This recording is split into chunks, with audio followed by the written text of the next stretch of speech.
नमस्कार, न्यूज मालवा के बुलेटिन में आपका स्वागत है। सोमवार को नीलगंगा इलाके में एक महिला के गले से सोने की चेन झपट ली गई। मंत्री जी विकास का पर्चा लिए सामने आए। 15 साल की एक बच्ची अपने ही भाई के हाथों क्रूरता का शिकार हो गई।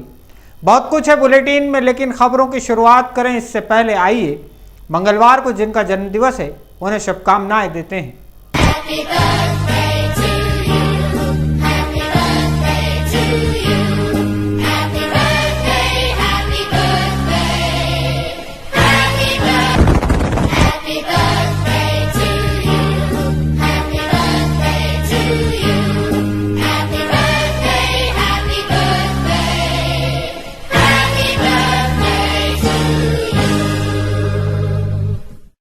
कलयुग तेरा नाम पिपासा, बिन ब्याहे आ जाए नवासा। हाँ, अब ऐसा भी होने लगा है। हमारे शहर के माधवनगर थाने में सोमवार की सुबह एक ऐसा केस सामने आया है जिसने पुलिस वालों को भी झकझोर दिया। 15 साल की एक मासूम बच्ची को पेट में तेज़ दर्द हुआ। परिवार के लोग घबराए, भागे भागे उसे अस्पताल लेकर आए। यहाँ डॉक्टर ने चेकअप किया तो पता चला बच्ची गर्भवती है। इस बच्ची की डिलीवरी भी हो गई और जिस शिशु ने जन्म लिया उसकी मौत भी हो गई। सोमवार की सुबह शिशु के शव का पोस्टमार्टम कराया गया। इस बच्ची का परिवार मक्सी रोड के एक गांव में रहता है। पुलिस के अधिकारियों ने बच्ची से भी बात करने की कोशिश की, वह कुछ भी बताने की हालत में नहीं है। इस बच्ची के साथ दुष्कर्म हुआ था और जिसे किसी खौफ की वजह से उसने अपने परिवार वालों को नहीं बताया और ख़ुद भीतर ही भीतर घुटती रही। पुलिस को यह भी पता चला है कि नाबालिग बच्ची को इस हाल में पहुंचाने वाला उसी के ताऊ का लड़का यानी उसका बड़ा भाई है।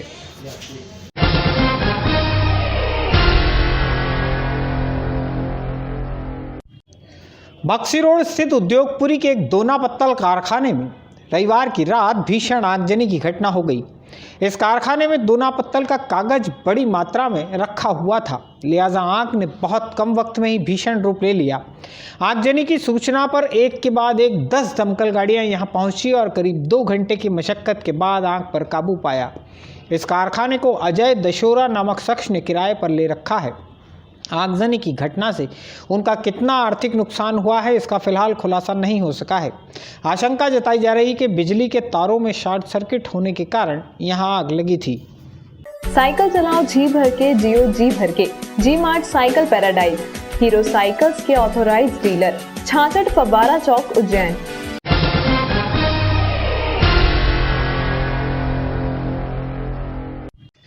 स्वच्छता सर्वेक्षण 2021 आ पहुंचा है।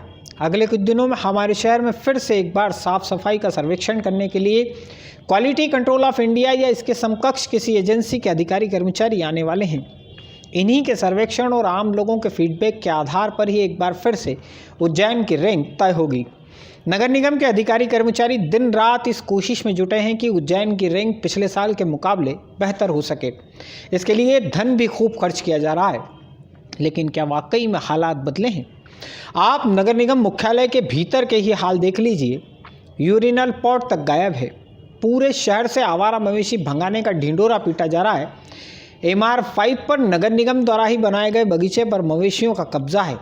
न्यूज़ मालवा के एक दर्शक ने हमें वार्ड नंबर 4 की अतिरिक्त विश्व बैंक कॉलोनी में आंगनवाड़ी केंद्र के बाहर के कुछ फोटोग्राफ्स भेजे।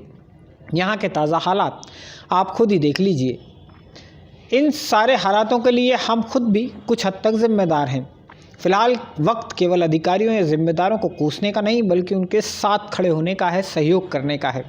इसलिए आपको भी यदि लगता है कि आपके आसपास कहीं गंदगी है, सफाई व्यवस्था ठीक नहीं है, तो नगर निगम के मोबाइल ऐप पर या किसी जिम्मेदार अधिकारी से बात करके उन्हें इसकी जानकारी दें। एक बात सीखने लायक है, हमारे पड़ोस का शहर इंदौर केवल अधिकारी कर्मचारियों के काम की वजह से हर साल देश में नंबर 1 नहीं आता है। वहाँ की जनता ने स्वच्छता को आंदोलन बना लिया है, इसलिए इंदौर सिरमौर है।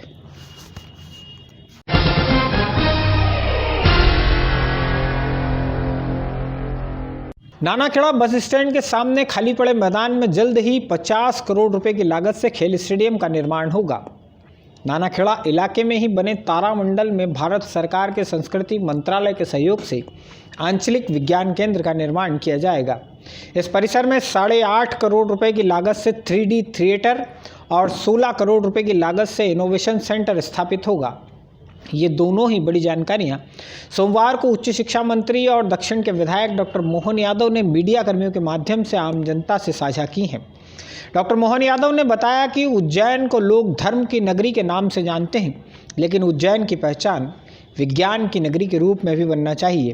तारामंडल, डोंगला वेधशाला आदि निर्माण और सुविधाएं विकसित करने से शहर में साइंस टूरिज्म भी तेजी से बढ़ेगा।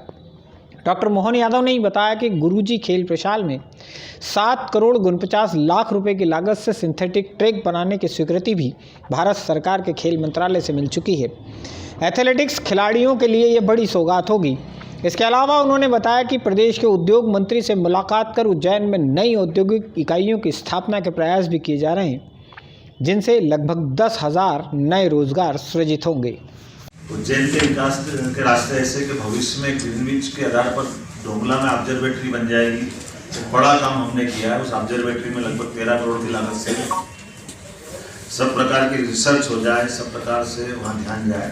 तो हमारे यहाँ सबसे बड़ा इसका शैक्षणिक जगत में एक मान्यता प्राप्त संस्थानों का नाम है IIT, और IIT इंदौर को इस खगोल वैज्ञानिक वेधशाला से जोड़ने का प्रयास साइंस टेक्नोलॉजी के माध्यम से कर दिया गया है।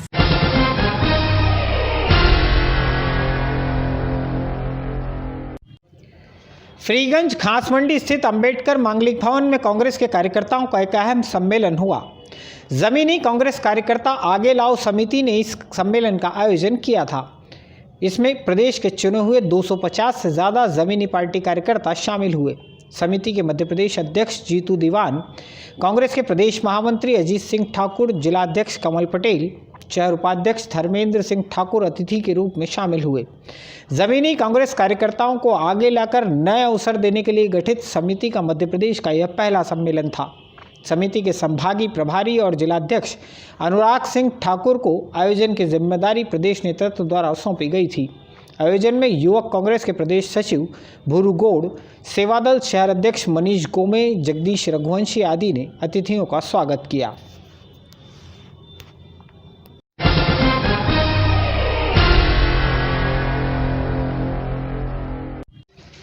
माधवनगर रेलवे स्टेशन के नज़दीक भारतीय ज्ञानपीठ से कुछ आगे सोमवार दोपहर एक चेन स्नैचिंग की घटना हो गई है।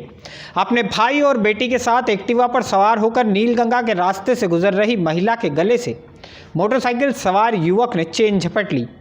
लूट की यह घटना महिला खुशबू जैन के साथ हुई है। खुशबू जैन का आगर में ससुराल है, जबकि मायका गुदरी चौराहे पर है। इस महिला को फ्रीगंज में अपनी बेटी का डॉक्टर से चेकअप कराना था। क्लिनिक से ये लोग वापस गुदरी की ओर लौट रहे थे। चेन झपटे जाने की घटना के बाद यह महिला नीलगंगा थाने पहुंची और पुलिस को वारदात की सूचना दी। पुलिस ने आरोपी को तलाशने के लिए नाकेबंदी की, लेकिन कोई सफलता हाथ नहीं लगी।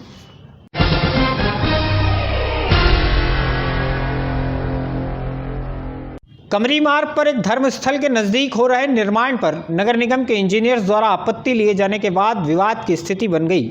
सोमवार दोपहर नगर निगम की गैंग यहां पहुंची और निर्माण पर आपत्ति ली। नगर निगम की भवन अधिकारी साधना चौधरी का तर्क था कि मौके पर बिना अनुमति के अवैध निर्माण किया जा रहा है और मिनिमम ओपन स्पेस भी नहीं छोड़ा जा रहा। नगर निगम की टीम जब यहां पहुंची तो कार्रवाई का विरोध करने कई लोग जमा हो गए। आपसी बातचीत हुई और निर्माणकर्ता खुद ही ओपन स्पेस की जगह में किए जा रहे निर्माण को हटाने पर राजी हो गए। वाह, ताजगी का दूसरा नाम फेमस गोल्ड टी।